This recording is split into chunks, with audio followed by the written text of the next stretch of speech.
Hey everybody, it's Kelly Hooper. I wanted to provide some quick guidance to everyone because I know we're entering the spring break period and there are many questions regarding how we are to move forward and navigate this new space with the coronavirus and the stand in place and emergency orders that have been issued by many of the Georgia metro counties and across the state by Governor Kemp. So first of all points always start with your parenting plan. So go ahead and pull out your parenting plan, take a look at it, see what it says regarding your spring break. Figure out if this is your year or if it's not your year.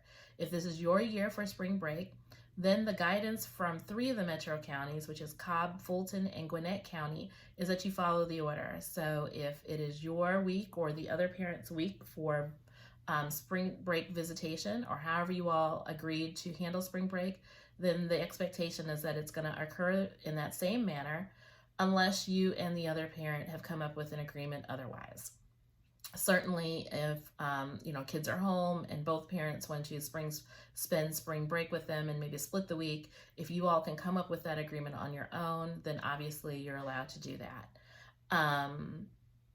And so I would encourage you to look at that and operate with a measure of grace when you're working with the other parent to figure out how visitation is going to occur. The other thing to remember is that the courts are closed until April 13th. And according to Governor Kemp yesterday, children are not returning back to school until the end of April.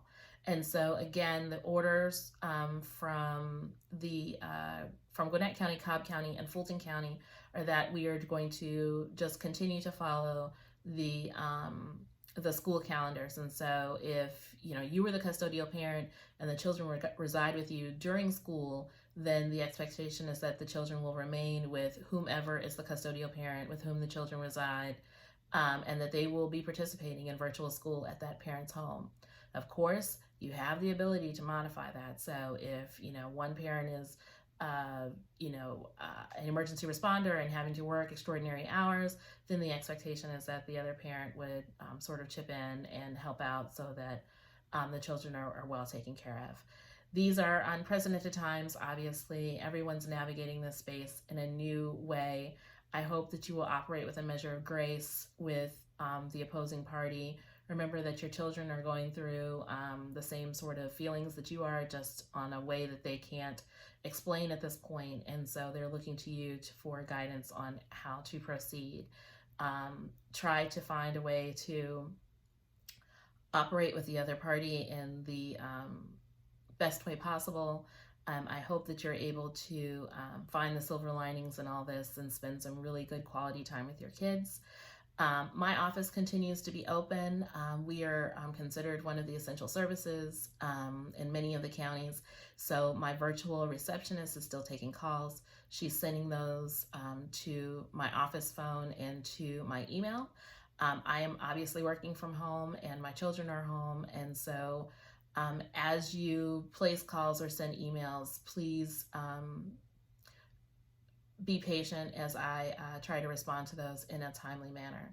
The courts will be back open, it looks like, on April 13th. And so we expect that everything will sort of get back up and running in some sort of measured way after that. There's a whole month of backlogs that will happen with trying to get hearings scheduled. And so you should wait to hear correspondence from my office regarding when your hearings may be rescheduled. In the intervening time, if you have any questions, please reach out. I will do my best to respond as quickly as I can. Please be well, wash your hands, please stay safe.